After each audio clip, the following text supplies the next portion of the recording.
welcome back. We are live. This is the number one news source for all that nerd ish on Pornhub, the Creatia Conversation. I am your host, Lord Cussalot Travis Pointer, aka the Dragon King, aka Big T, aka T Money, aka Sweet T, aka Black Merlin, aka DHNIC. And I'm joined today once again by a special guest. You've seen her before. She's back again. It's me, The hex Bridget. panda herself, Bridget Holmes. How you doing? I'm doing all right. How about you? Oh, I'm surviving. Allergies suck, but I will live. Oh yeah, they do, and they are real. Yeah, it hit me hard last night, and it like carried into today, and it's not good. Like my eyes are still red. If y'all could see them, you would know that, but you can't. So Um, yeah, sniffing, sneezing, all that's been happening, and Better I you hate than it. me. I hate it all. I hate it so much. Oh man, Bridget, what you been up to? What you been watching? What you been playing? How you doing, Just? Thanks for stopping by. I'm doing well. As well as one can. I can't complain. What have I been watching? Um, Honestly, not much lately. I've been really itching to get back into my like. I go into like anime waves. Sometimes I'm Okay. watching a ton of anime, sometimes I'm not watching any. But I think like with the new Demon Slayer season out, I want to watch that. And you know, uh, I think there's a lot of My Hero Academia I haven't watched that I needed to break from because it's very emotional. Oh, it can be. It can be. Where are Yeah. you at in that? I was watching the latest season when it came out, like week by week, and then like after I don't know if this is like a spoiler free zone or not, but uh, with the latest season, something happened, and I was just worried about our Don't worry Deku, about and I was spoilers. They know we spoil shit on here. It's fine. I was worried about Deku, and I was like, I can't, I gotta take a break. I I mean, can't. you're right to worry about Deku. It seems like Deku's Yeah, always on the verge of being about to die because of some stupid heroic shit he's trying to do. So it's just yeah, yeah. But plot armor, right? But still, it's just like my heart. But in video game wise, I'm kind of in the market right now trying to find a new game. Always on the Octopath shit. I've got like 82 hours in that game at this point. sheesh. Um, it's a very long game. And I'm getting a little fatigued, so I just need to like take a break. But what That's about fair. you? Let's see. I'm working my way through Star Trek Picard finally with Amani because she hadn't seen a lot of it and I hadn't finished it. I started the first season and never finished for some reason. I think it was when it came out. I ended up getting rid of Paramount Plus during that time, financial reasons, and never came back to it. So it's in the third season now. Just finished the third season. So we're making our way through that. We are actually on the last episode of the first season now, so that's happening. Um, Nothing else new I'm watching. Things that I'm still watching, just like CW superhero shows. Gotham is one that I hate. CW. I hate Gotham so much, but I watch it. And the Flash. Flash is good again, so I'm enjoying that. Superman and Lois is good. I enjoyed that as well. Yeah, I got you. Um, can't think of anything else I'm watching right now because there's nothing else I'm like really needing to get to. As far as playing, I've hadn't had a lot of time recently until like the last few days to really play anything, but now I have a little bit more time. I've gotten some big things off my plate. So when I got some time, I'm still working my way through Legends of the Dragoon again. But I'm at a bit of a got a bit of a conundrum now, Mm, which leads will be I'll kind of lead more into when we get into the story. But as far as what I'm going to play after that, yeah. because we got things that I have in my back catalog that I'm like I want to get to. Like I still haven't played The Last of Us. I still need to play it. Um, Wow, the, you would love it, I think. well, I know. I 100% believe I would. Yeah. I would Yeah. oh, I would love this, but it's just like it was one of those I'll get to it when I get to it kind of things, and still haven't gotten to it because something else always gets my attention. And Yeah, I get it. like the new Star Wars game, Jedi Survivor just came out. Still haven't played Fallen Order, and I'm like, go ahead and get Fallen Order out the way before Jedi Survivor comes out. But then I started playing Legend of Dragoon, and that Yeah. that's just my life until I finish it. The thing is, what do I play next? It's like I want to play one of those two games. However, there's other stuff coming. I'm like, ooh, the new shinies coming out. Yeah. Like Final Fantasy 16 comes out next month. Like, Yeah. So it's like you either got to get it in now or just put it still, keep it on the back burner. I'm interested in the Star Wars game. I don't even like, I'm not like a Star Wars person, but right. just like the way that it looks, I'm like, it just, I know a good game when I see it, and I kind of feel like regardless of the content of the story or whatever, I do feel like I would enjoy that game too. Right. And it's just always how I am. I don't put Final Fantasy games on the back burner. It's just I get it. when the Final Fantasy comes out, I'm playing that fucking game. It's just kind of it's just the law. Yeah. So it's just like, when am I going to be done with Legend of Dragoon? And when I am, do I see if I can get through Last of Us first? But I'm like, I don't think I can. So, and honestly, I'm looking at it, I probably won't finish Legend of Dragoon before Final Fantasy 16 comes out anyway, just because I know myself and my time and all that. It's just this is an old game, Legend of Dragoon. Are you like? Legend of Dragoon? Oh yeah, this came out way back when. I'm replaying it just because I love it so much. And it's one of those things that came out on PS5 now, like got re-released for us on PS5. I haven't played it since like 2011, I think, on PS3. But originally came out on the first PlayStation way back when. Like I gotcha. Yeah. But I'm thinking back, like I played a lot of RPGs before that one. I think if I'm remembering correctly, it's the first one that I played all the way through to the end, So it's just like it holds a special place here, Yeah. So once it was available, and I just fucking love dragons too. And that's a known fact. But that's it for me as far as watching and playing. As you all are aware, this is the Creatia Conversation. Thank you all for watching. If you are not watching live, know that you can watch us live at twitch.tv/Creatia World. You can also watch us live and watch us later on YouTube. But if you're watching us on Twitch, we'd appreciate it if you subscribed. And the way you can do that is you can just subscribe the normal way. But if you have Amazon Prime, you also have Prime Gaming, which means you can subscribe to us for free. Doesn't cost you a thing, but it actually helps us out a lot. So please do that if you can. Also, on YouTube, youtube.com/Creatia World. Subscribe there, hit that notification bell. That way you always know when some news popping up, when when we got some new stuff happening, when we go live, all that kind of stuff. But if you want to watch later and you're just in the middle of some other things, things that are none of my business, or if you want to make my business, go ahead. But you can watch us on Pornhub at pornhub.com/model/Creatia World. We also drop the episodes there because we can. So, before you take care of yourself, after you take care of yourself, while you take care of yourself, it ain't my business. Just, watch us wherever you want to watch us is my point. And, if you want to support us financially and also get some extra shit, you can watch us on Patreon at patreon.com/Creatia World. You get, the extra stuff we do, like Return to Wrestling with myself and the Ward Matt Ritter.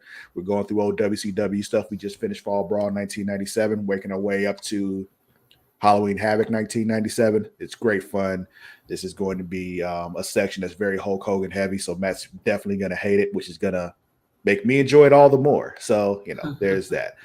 We're going to be doing actually Flashpoint Paradox on Multiverse with myself and Mara the Shark Watkins. It's kind of appropriate because the new Flash movie is coming out soon.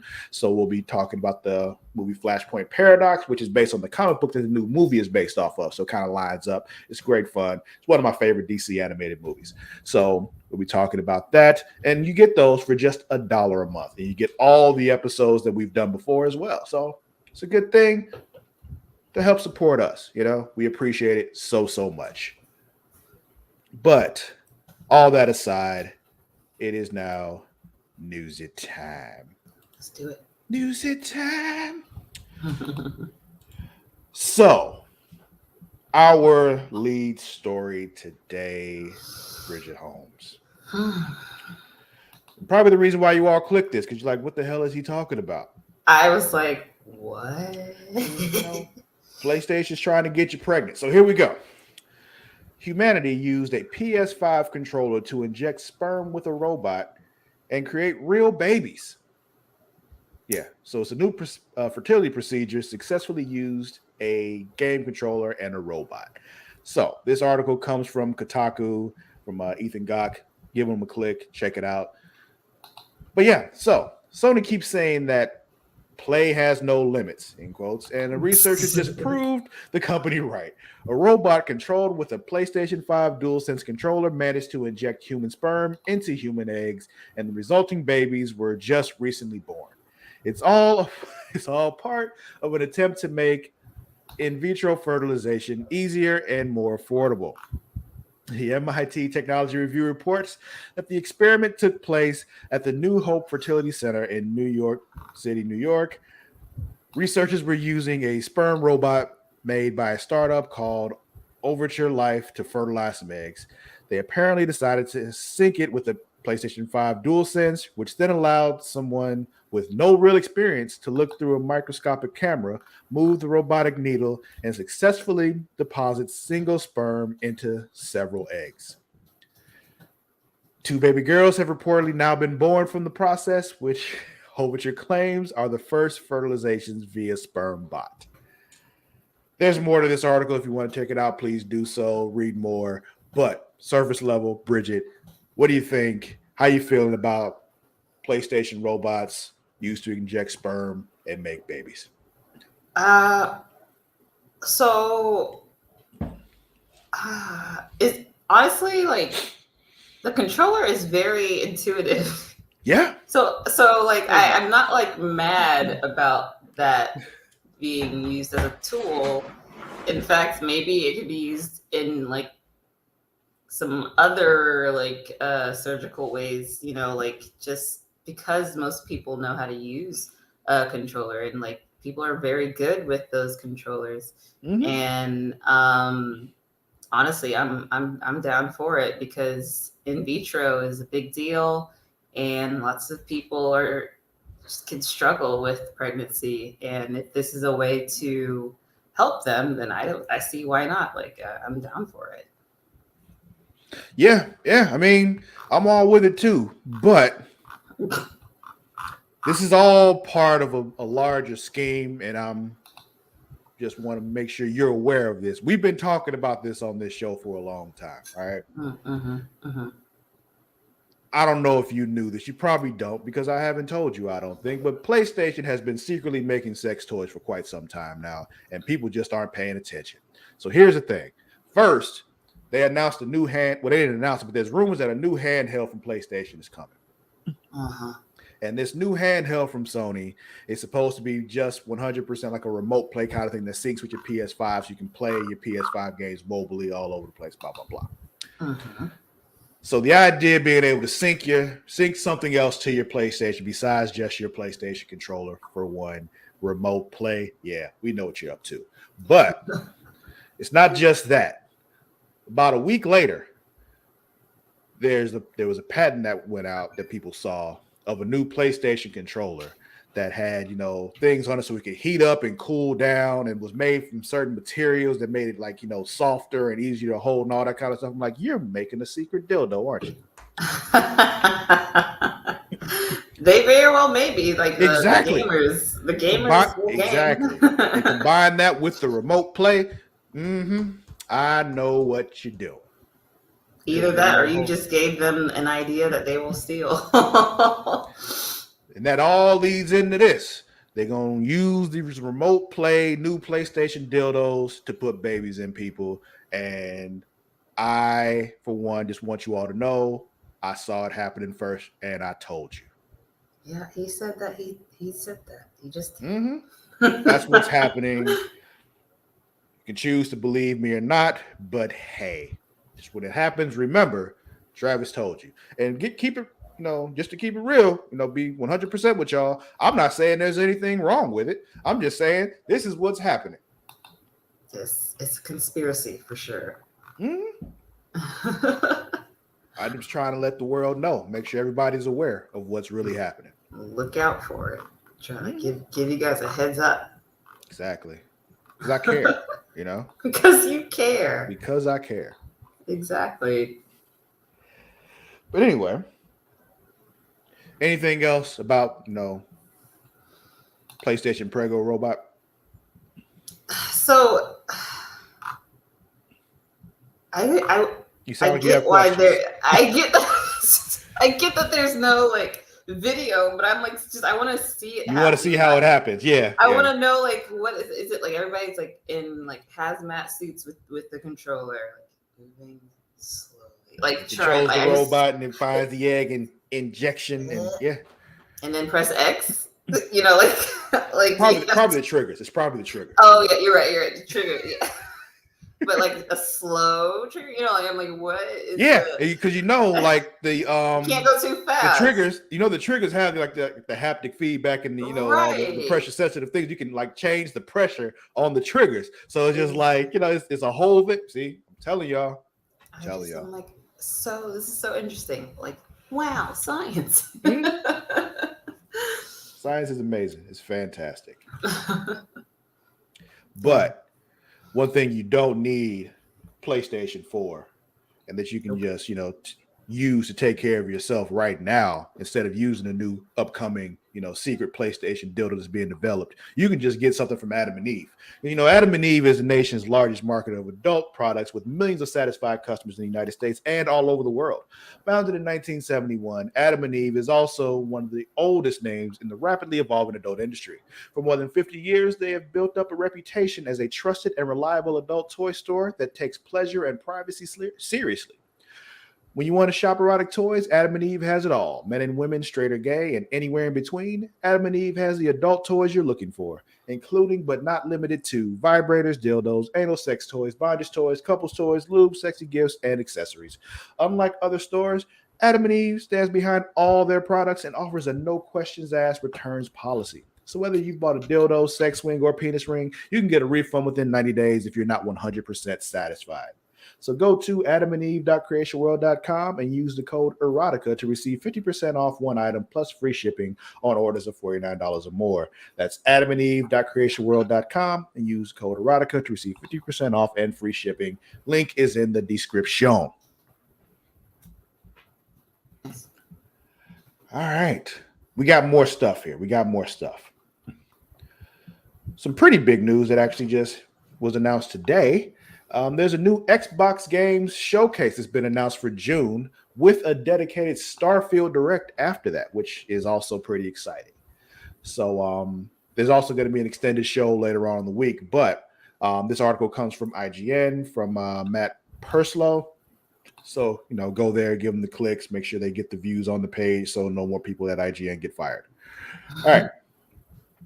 So Microsoft has announced that a new Xbox Games Showcase will be live streaming this June and will once again include reveals of upcoming Xbox games from both first and third-party studios. In addition, there will also be a Starfield Direct, a whole show dedicated to a deep dive on Bethesda's upcoming spacefaring RPG. As detailed on the Xbox Wire blog, the Xbox Games Showcase will be live streamed on Sunday, June 11th at 10 a.m. Pacific. That'd be 1 o'clock Eastern, noon Central Time for those of you in other time zones. No specific developers or games have been teased, but naturally, whatever is shown will be our first look at what's coming to Xbox, PC, and Game Pass in the future. Starfield Direct, which will be airing immediately after the Xbox Game Showcase, will feature, quote, tons of new gameplay, developer interviews, and behind-the-scenes insider information. Just a couple of days later, on June 13th at 10 a.m. Pacific, Microsoft will also be live streaming Xbox Game Showcase Extended, much like they did last year. This will be a follow-up show that provides more context and interviews based on the reveals dropped during the main Xbox Game Showcase. So yeah, that's coming. It's part of, part of industry tradition to make an adjustment, blah, blah, blah, blah. June is a big month for games traditionally, blah, blah, blah. But yeah, Xbox Showcase. How you feeling? What do you think? Um, it's funny because last time I was on this podcast, we were discussing the lack of E3, and this Yeah. seems as a very direct response to that. Um, just like looking through the article and looking at the comments. I have some comments pulled up that I think are interesting. Like uh, the man from nowhere says that there is one time I would get excited for these, not so much now. Microsoft isn't the same gaming company they were 10 years ago. Every conference is basically a Game Pass commercial. Microsoft is just a company that just wants to push a subscription service on people and buy up a massive amount of games just to have content on it. And I don't disagree with that. A lot of stuff is very subscription. They want you to keep paying. We're past the time of buy a game and you're done. I think a lot of companies are trying to really milk the money from you, and that seems to be like the general mood of the audience with this. And another comment says such a waste of time. Like Okay. literally people don't really seem to be excited about this. Yeah, and it's also the fact that Xbox been like dropping the ball a lot lately with their exclusive games that have been dropping. Like Redfall just came out and it is not being received well because it's like apparently it's like fucking like massively broken. Like it's like a whole lot of weird tech stuff, crashes and all that, and people are just saying like they're just not having fun with it. And it was supposed to be a big thing for them this year.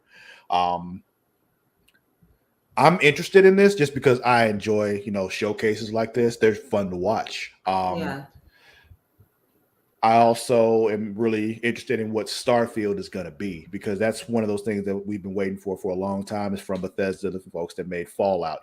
There's those dudes. They're doing, space shit. It's a space RPG. Yeah, I'm in. I'm down. I don't have an Xbox, but I do have a gaming PC, so I will be playing that on PC. It is one I've been looking forward to. It's on June 11th, so that's a Sunday. That'd be 1:00 for us. We will probably do a live watch along here because it's fun to do. We did one for the last PlayStation State of Play thing, which was fun. Speaking of PlayStation, we still have rumors out that there's going to be a PlayStation showcase this month. Those usually get announced. Yeah, those usually get announced like about a week, a few days to a week ahead of time. The way PlayStation normally does it. So any day now we can get enough like, hey, yeah, we're doing this in like 4 days. I'm like, oh, okay. I would be interested to see if there's anything on Fable. Like, I don't know if you played the Fable series, but I never played it, but I'm aware of it. I loved it. Like, it was like such a big part of my childhood when I did have like an Xbox and an Xbox 360. And now I'm a PlayStation girl myself, similar to you. But like you said, I do too have a gaming PC, so it's not impossible to play these games. But people are, I think that people are just kind of just disinterested in Xbox. I think Xbox seems to be very much a for lack of a better term, like a male teenager era of audience. I know what you mean. Yeah. I'm like, how do I it's just like, and then you grow up and you get a PlayStation. You see the stereotype of the gamer bro. It's punching you think drywall. of the people who play Xbox. Yeah. Yeah, like that type of guy. The stereotype of the guy that lives in his mom's basement. You think Xbox games because that's what they seem to be putting out. Yeah. Because PlayStation people have class. We do.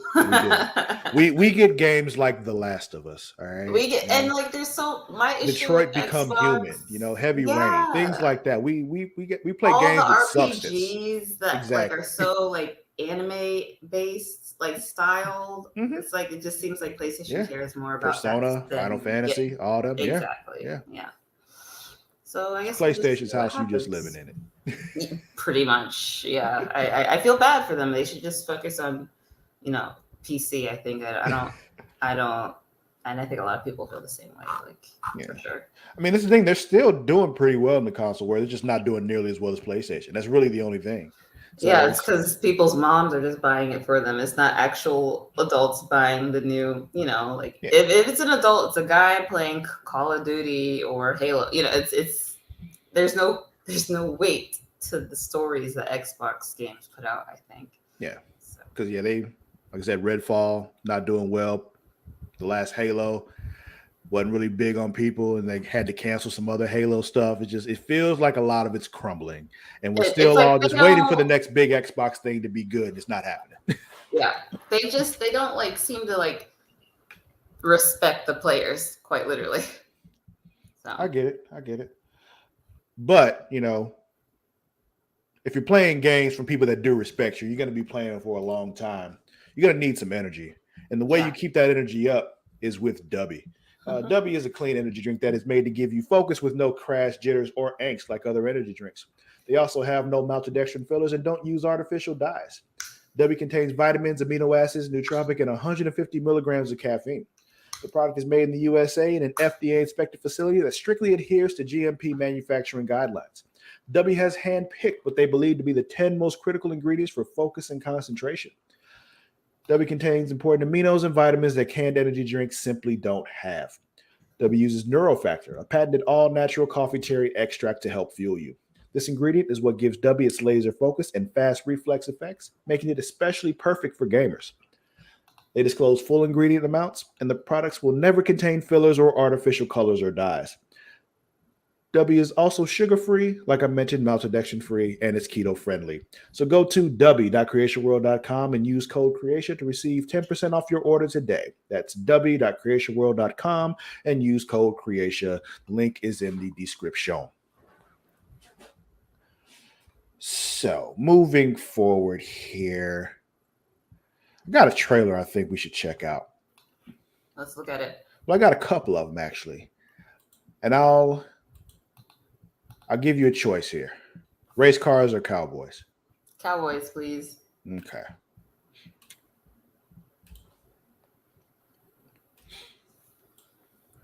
Alrighty. This is a trailer from a movie called Outlaw Johnny Black, starring Michael Jai White. Let's check this out, see what they got, what's happening here. Take a look. And honestly, hold on. Because I think I forgot. Yep, I did. There we go. It would help if you could hear it. All right, here we go.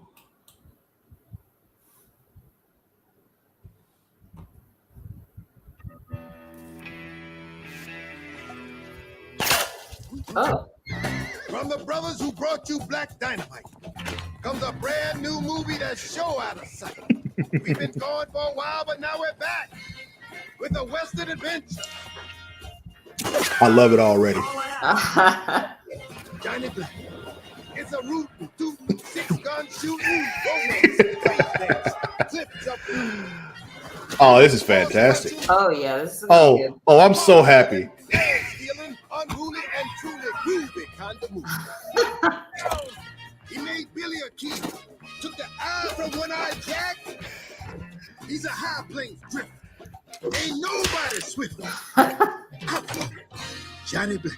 As faith-based Western black exploitation, kung fu action, romantic comedy dramas go, it's right up there with the rest of them.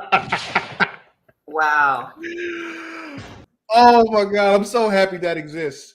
Oh man, I wasn't expecting that. I don't know why I wasn't expecting that, but that made me so happy. How you feeling about Outlaw Johnny Black, Bridget? I feel like I will go see it. Yeah. I'm definitely seeing that shit. I'm in on that one 100%. All right, we got some more news here. This one's also gaming related. So it's a Star Trek game coming, people. An exclusive from StarTrek.com. William T. Riker boards the Star Trek Resurgence game. Enter the all-new third-person narrative adventure arriving May 23rd. This is another thing that has me like, yeah, I'm never getting to The Last of Us. Like, because this comes out May 23rd. So if I'm done with Legend of Dragoon before May 23rd, I'm not playing The Last of Us. I'm playing fucking Star Trek. It's just like it's a Star Trek game here. But anyway, this article comes from Kristen Den. It's officially May, and with that, we see the launch of the interactive narrative video game Star Trek Resurgence from developer Dramatic Labs later this month. The new third-person, choice-driven adventure game tells an original story set in the year 2380, in the era shortly after the events of Star Trek: The Next Generation feature films. So Data's dead. Okay, cool.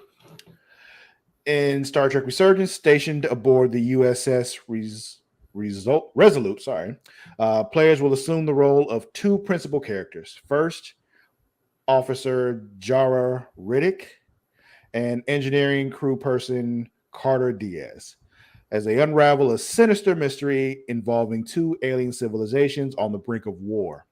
Throughout the game, players will immerse themselves in the Star Trek universe, interacting with new and returning characters through a variety of dialogue and action gameplay to determine the course of the story.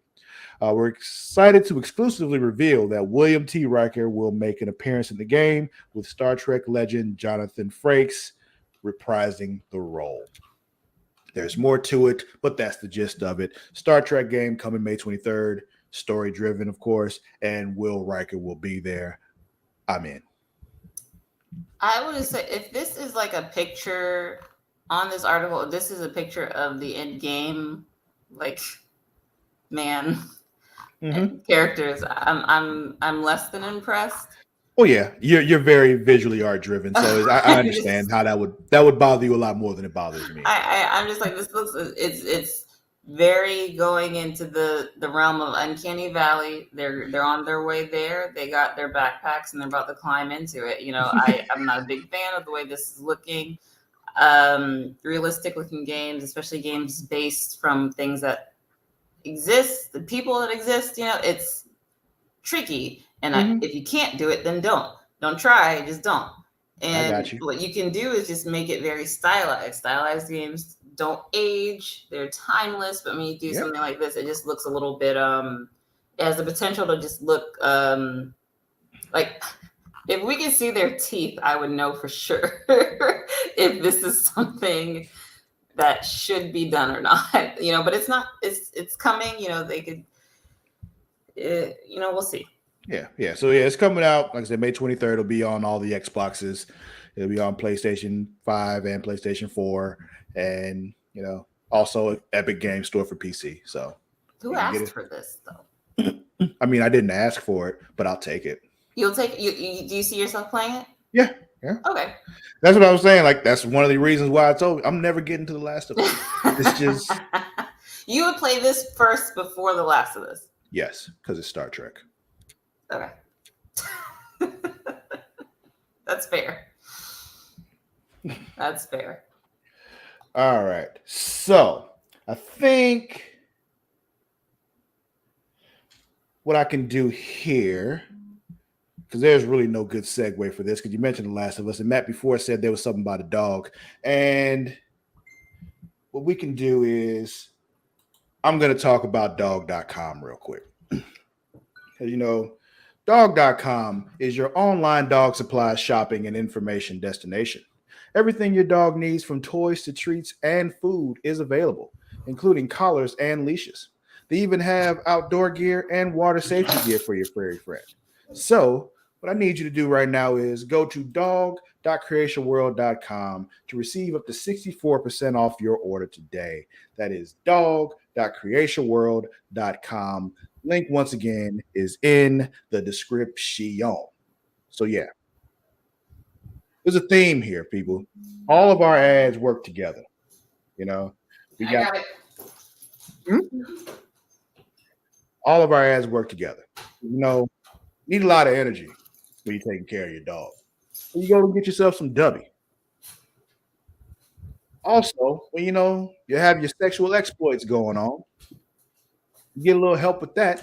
The way to get your help with that is with Adam and Eve. And guess what? When that's happening, you're going a long time, you'll need Dubby. So get yourself some Dubby to keep your energy up during your exploits. And guess what?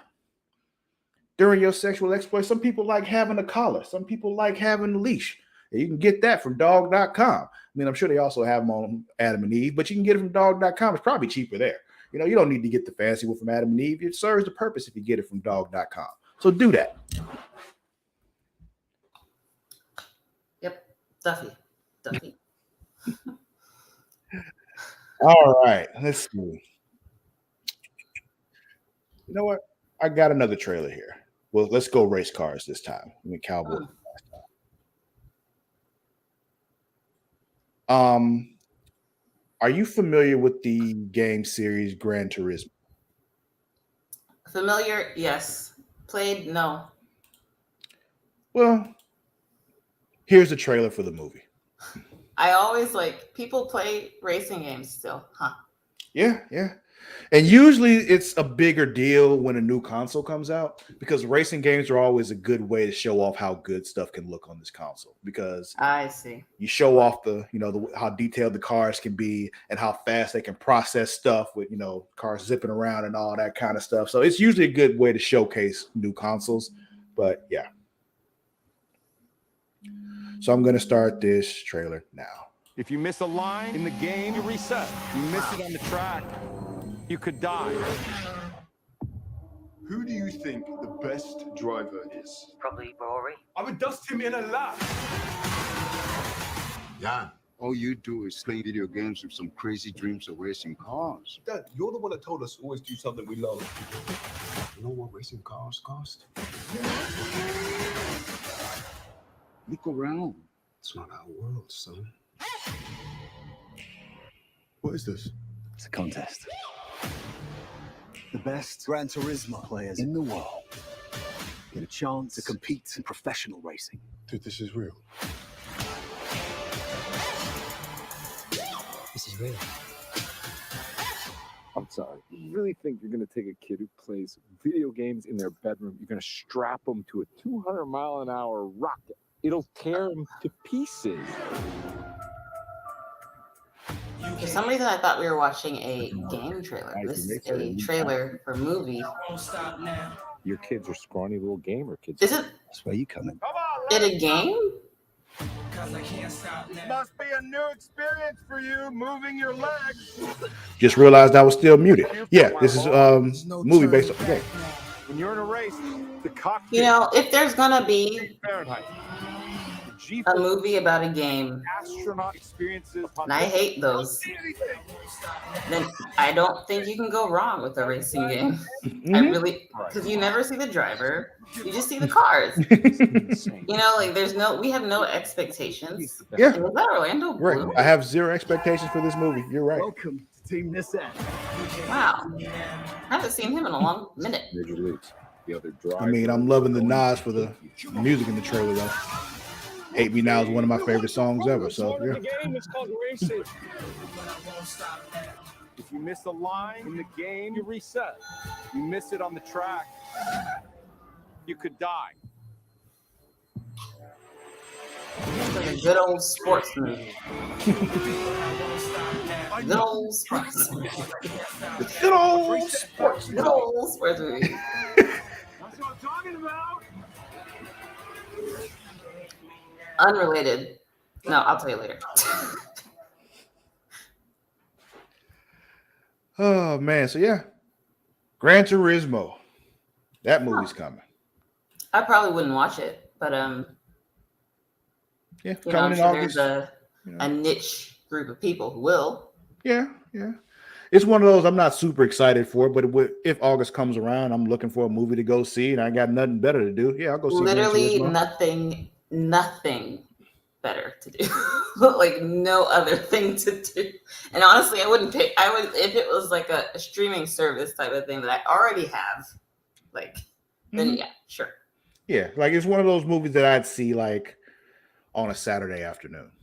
Where it's just like let's go do something right now. Like It would be a good movie for like a drinking game. Like how many times do they crash? Yeah. Or drink every time you see the PlayStation logo because you saw it on that car. Drink every time they drink something. All that. I get all it. the product placement. Yeah. All right. So, in other news, HBO Max is set to remove tons of Adult Swim and Cartoon Network titles soon. This article comes from comicbook.com. Megan Peters. So, go take a look at this. So, it goes without saying at this point that HBO Max has had its struggles, having a large library of hits under its thumb. The platform has faced intense criticism in the wake of the Warner Brothers Discovery merger. Much of that came to light last summer as HBO Max began cutting numbers of projects, including quite a few animated titles. And now netizens are bristling as HBO Max is currently set to lose a number of major animated series.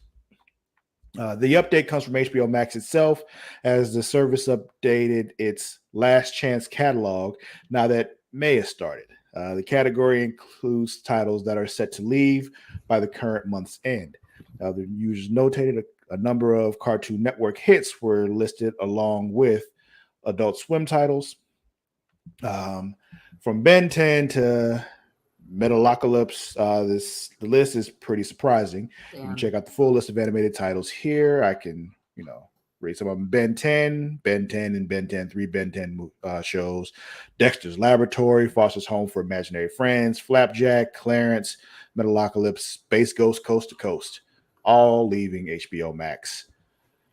And it's funny because they said they're going to have an emphasis on animated stuff. So it's weird that these things are going away. What you think? I think that Warner Brothers as a whole is struggling. They are on the struggle bus. And I only say this as someone in the industry. It just, the layoffs with them and they can't seem to figure out streaming, and they can't seem to figure out the anything besides like Game of Thrones. It's like what else do they have? The Last of Us. Last of Us. And those are both very big. Like those are both great. I'm not like shitting on those or anything at all. But like they're carrying the whole ship. they just happen to own so much good stuff. And it's sad to see it go. Like Cartoon Network is owned by Warner Brothers. And so that's why we're seeing all of these Cartoon Network shows leaving the streaming service.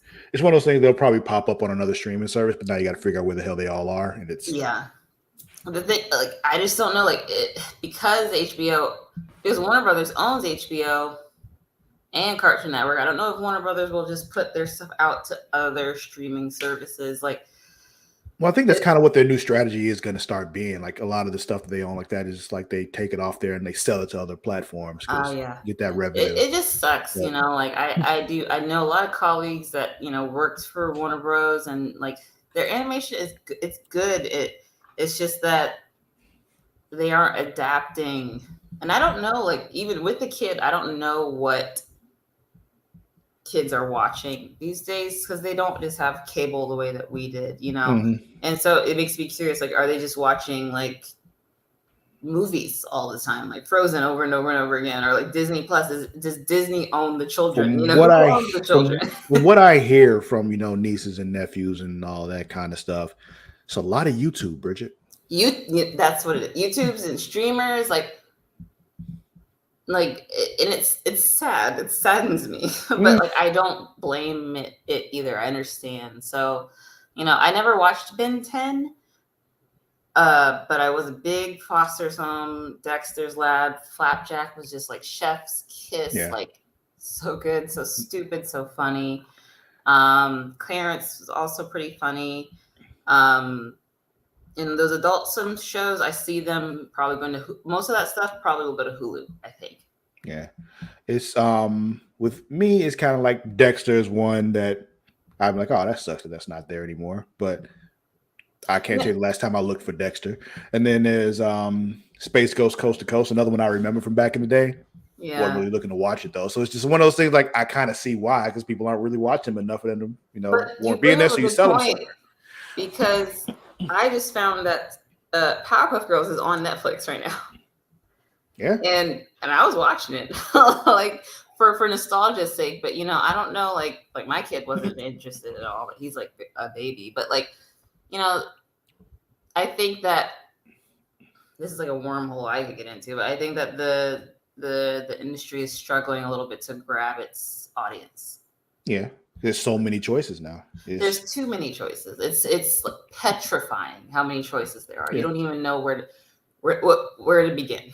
Yeah. Like I told you, we're watching Star Trek Picard right now, but I just saw a bunch of stuff, like new stuff that we definitely watch, just dropped on Netflix, and some new stuff is coming next week. And it's just like It's too much. And if you're me, you just end up watching none of it. Like Yeah. I just you're don't like, you know what? No, I'm gonna watch The Office. literally, I'm just gonna watch YouTube because like it's short, sweet.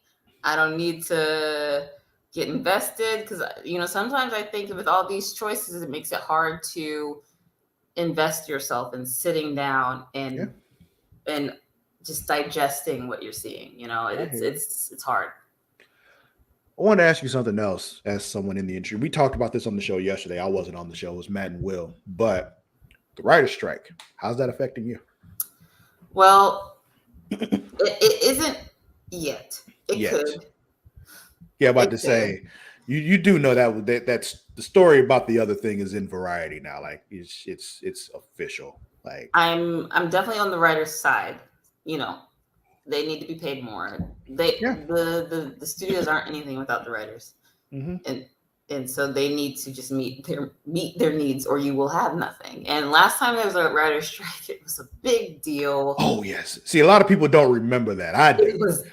I remember the slew of reality TV that came out during that time because there were no writers. I remember a lot of my favorite shows did like bullshit half seasons that weren't good because those writers were gone. Episodes of certain shows that still came out that didn't have writers behind them to fix it and re-edit and all that kind of stuff were written very badly and were not good that season. Like it was a dark time, Bridget. It's a dark and it could be another. We could just be seeing a lot of reality TV, unscripted type of like Gordon Ramsay type of stuff. Like find someone famous, follow them, like reality. And I'm TLC worried they're going to start doing stuff. AI written stuff, and it's going to be bad, and I'm going to hate it.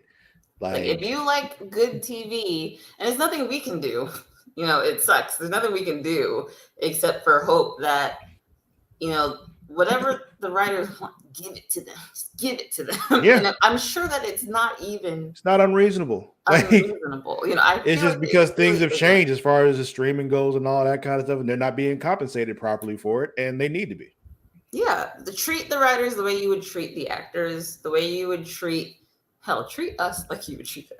Treat them like you would treat the actor that doesn't like to like go outside past 2 p.m. and only wants to act at 4 o'clock at the golden hour. Treat the writers the way that you would treat a actor that just is so good but has a bad attitude. Treat the writers that way. I don't know. It's tough. It is. And then, oh man, I'm just thinking back to that time. Jersey Shore. It was just like that season of The Office is one of my least favorite seasons. That Which season one? of Lost. Oh yeah. The season during the writer's strike. It's like one of my least favorite seasons. It's just not good. And, like looking back on it, it's like, oh, it all makes sense. Because when you're watching it, you're watching The Office, and you're like, what the hell what is happening here? And it's like, oh, that's why this was all so weird and rushed. Like, oh, there was that period of time where there was no TV because there were no writers. Literally, like they're needed, they're important, they're necessary. Please, my plea. Yeah, there's like a lot of the shows I watch right now. Like I just mentioned, these CW shows, like they're gonna run out of written stuff. Yeah, and to be frank, CW writing isn't even that good. So it's like, I mean, it's not bad, but it's a formula. It's very formulaic. And I will say Superman and Lois doesn't feel as formulaic as other things do. Even as the Flash now. Yeah, those are both very good shows. Yeah. Flash had a time where it kind of dipped. It was just like we're spinning our wheels here. Let's do something, like, because we're on season 9 now, and we probably shouldn't have gone past like 5, but here we are. But this they had this dip in the middle of this season too, where like it was 3 episodes of like, why did you even bother doing this? We could have skipped these 3 episodes and got to the stuff that we got last week.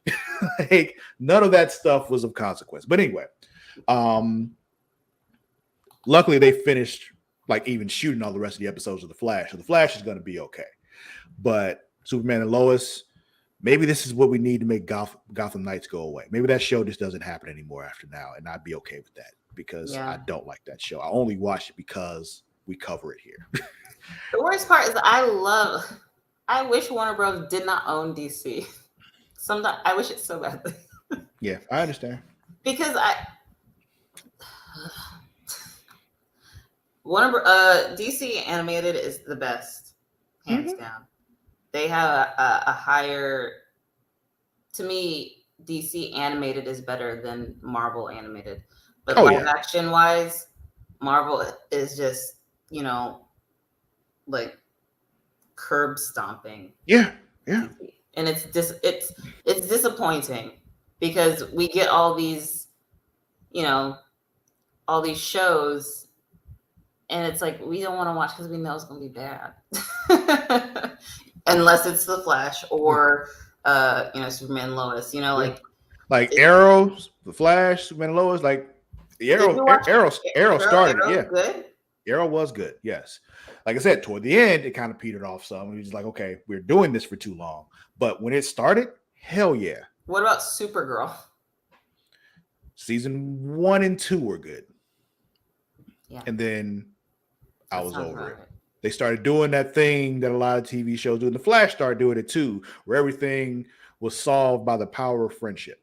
And I was so sick of it. Like literally the season finale of one season of The Flash, Bridget, they held hands and did the Care Bear stare. Like there's no other way to describe what happened. They held hands and the power of their love for one another defeated the villain. Like that is what happened, Bridget. Like I was just like, what the fuck? The power of love compels you. Yes, that is what happened.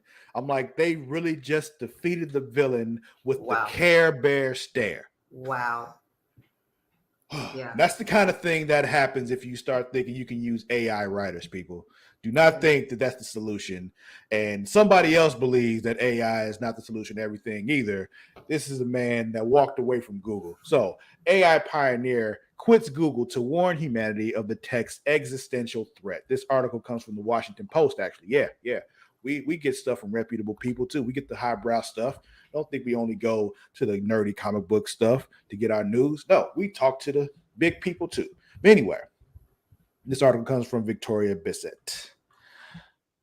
Google computer scientist Jeffrey Hinton, who made significant contributions to the development of artificial intelligence, has left the technology giant to warn the world of the existential threat posed by AI systems to humans. The British Canadian scientist, 75, wrote on Twitter that he quit so that I could talk about the dangers of AI without considering how this impacts Google. In an interview with the BBC, he said he does not believe that AI systems are yet as intelligent as humans, quote, but I think they soon may be, he said. Hinton cited that risk in explaining his resignation from Google on Monday after 10 years at the tech giant. He said he wants to be able to talk freely about the risk posed by AI, but emphasized his belief that the company has acted very responsibly. I've come to the conclusion that the kind of intelligence we're developing is very different from the intelligence we have, he told the British broadcaster. The big difference is that with digital systems, you have many copies of the same set of weights, the same model of the world. All these copies can learn separately, but share their knowledge instantly. So it's as if you had 10,000 people, and whenever one person learned something, everybody automatically knew it. And that's how these chatbots can know so much more than any one person. In particular, he warned of the potential for AI technology to be manipulated by malevolent actors, such as authoritarian leaders, to use AI for harm. If a system attained the ability to create its own sub-goals, for example, Hinton said, it might independently decide to start pursuing power for itself. This outcome would be, quote, a nightmare scenario. He also said that AI advances in text could lead to very effective spam bots, which could allow authoritarian leaders to manipulate their electorates. After the computer scientist joined Google in 2013, he designed machine learning algorithms and was eventually promoted to vice president. According to his Google profile, Hinton contributed to, quote, major breakthroughs in deep learning that have revolutionized speech recognition and object classification. In a separate interview, Hinton told the New York Times that the possibility of AI surpassing human intelligence was becoming reality faster than he previously anticipated. I thought it was 30 to 50 years or even longer away. Obviously, I no longer think that. He said he called for top scientists to work together to control the technology to mitigate potential risks. However, he also acknowledged that unlike with nuclear weapons, there are no international regulations to prevent or penalize the secret use of AI by governments or companies. And it goes on from there. I'm not going to read this whole thing. It's pretty long. But yeah, he was like, yo, AI is dangerous, people. We need to be on the lookout. But what you think? I think it's tough. If this guy is worried, then I feel we should be worried. Mm-hmm. A lot of the comments are making some very good points. Like it's not just about like what AI will be doing, it's what humans will not be doing. And that's thinking. You know, we by letting AI like really take control of everything, it's like when how long before we cannot believe what we see or hear, you know? And you know, for I don't have any like hate specifically towards AI, except for like the art part. I was going to get to that too. How you feel as an artist about AI art? Because I don't know. I'm just curious of what you think about Allen Iverson and what he's doing to your art. It's bad. It's bad. But like, we can't believe what we're seeing. We can't believe what we're hearing. We can't think like as far as like AI when it comes to the medical field. As a tool, I don't see anything wrong with AI. I do think that it can be managed. When it comes to AI art, it feels like you can tell the artist that it's pulling from, and we as artists already had such a hard time pushing our prices for commissions. You know, like, what do you mean this is $120? I'm like, well, if you're gonna pay me, my rate is $25 an hour. You know, like, this is gonna take me 3 hours. Or however many hours. But AI can just do it for people, and it looks cool. It looks nice. I get it. But like, it has no soul. It has no soul, and it has 8 fingers on one hand. You know, like it isn't perfect. It takes the human out of it. And for some reason, AI doesn't realize that a human hand shouldn't have 17 fingers on one hand. Yeah, it's a lot. It's crazy. One of these comments, this lady was like, if he thinks I should be concerned, then we all should be concerned. Alas, all these developments are too rapid and beyond my 82-year-old brain. I'm like, wow, this lady's on her computer, 82-year-old, making comments on the Washington Post. Like, well, I mean, goals. I mean, those the 82-year-olds are the ones mainly looking at the Washington Post still. So it's just typing on the computer. Yeah. Grandma, what you doing? I'm making a comment on right. I gotta talk to people on the Washington Post. Basically. But there's a big danger to it. I think overall, if it can be, sorry, my cat. I heard it. Yeah, it's fine. If it can be, if there can be rules to it, if AI would, on the art perspective, if artists got royalties for, hey AI, do you want to take from my art? Pay me for it then. Right. That's fine. Sure. It's very cool. I haven't tried I've been tempted, but I haven't tried the AI art myself, but I've been tempted, but I didn't do it. But I don't know. It's just, it's kind of like social media. It's kind of like iPhone when it first came out, and then all of a sudden nobody could be anywhere without being able to be contacted. You know, like Right. when like leaving your phone someplace and just bro, and like sorry, just being able to experience, you know, life without this outside stuff, I think would have been, is what we need to try to get back to, or at least try to understand that, you know, I guess you can't trust everything literally anymore. Yeah, yeah. I forgot what I was watching, but I saw some video where somebody was like the whole thing they can like start mimicking voices with AI and all that kind of stuff. Like somebody can use that and like say you got, you know, well, you call your kid like when he's older and has a phone Yeah. and like pretend to be you, and it's, you know, setting your kid up and shit. Like, yo, well, we got to do something about this. Like some kind of regulation needs to. There needs to be some rules. Like my mom, she's a big IT lady. She's worked in IT, and she's like, be careful. Like the AIs are here. Like they're gonna call you, and it's gonna have my voice and ask you for all this money. So make sure you ask me like a question. Only I would, you know, like that's the type of thing. That's where we're going. Having to have to You like gotta have security passwords questions for between. like actual phone calls now. Literally, it's like having a doppelganger being like, all right, so what did you do in 1997? What was what happened that day? You know, like something only you would know. Yeah, same. Yeah. You got to make sure you got like secret like inside jokes with your people so you can, you know. Yeah, keep it real. If they don't get it, you're like, nope, that's not you. That ain't you. Yeah. But yeah. Watch out for Allen Iverson, y'all. Watch out. But sorry to end on such a somber note, people. That's the last news thing we got, and we're out of time. So I will say thank you for watching.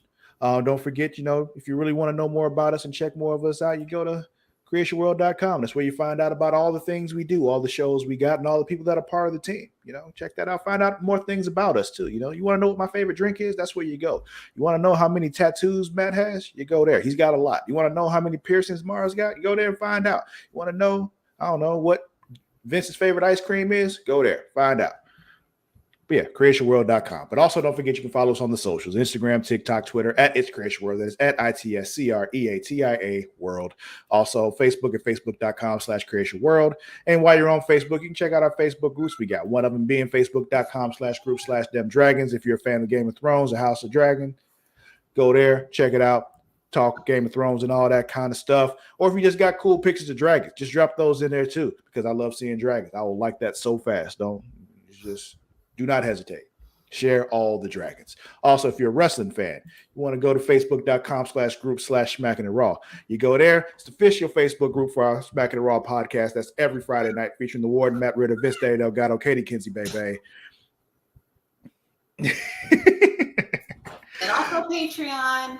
Yeah. Don't forget patreon.com/Creatia World for all the extra stuff. $1 gets you all the extra stuff. I didn't know about them dragons. I'm about to join right now. Yeah, I'll put in there. That'll be it. You can find me on both Instagram and Twitter at Lord_Cussalott. That is at LORD_CUSSALOTT. Bridget, where can they find you? You all can find me on Twitter at Hexstraws and Instagram at Hex. I think it's Straws. Yeah, Hex Panda on Instagram. I wish I could just go back and streamline and everything, but you know. No worries. But yeah, mostly Twitter. I'll be there. At me. I might respond or not. You know, it depends. You're gonna start, doing more streams with you drawing and stuff, right? Yeah, I'd be drawing stuff. You're gonna start streaming though, right? Yeah, might be streaming myself soon on Twitch, which How soon? Drawing. How soon? So how soon? How soon, Bridget? By the end of the year. By the end of the year. Okay, well, I'll give you that for now. I'll bother you again about it in like a month or so. You know, I'll bother you again about it soon. But yeah, I'll go by the end of the year for now. Yep. Keep me accountable because I will not. So I know it's just fine. That's people. I need it for myself too sometimes. So I get it. Yeah, that's it. But yeah, thanks for being here, Bridget. I appreciate you stopping by and hanging out with me for lunch. Thanks for having me. And thank all of you for watching. we'll catch y'all next time. Tomorrow, I believe it's Vince and Matt, and Friday is Matt and myself. But we'll catch you then. Until then, we out.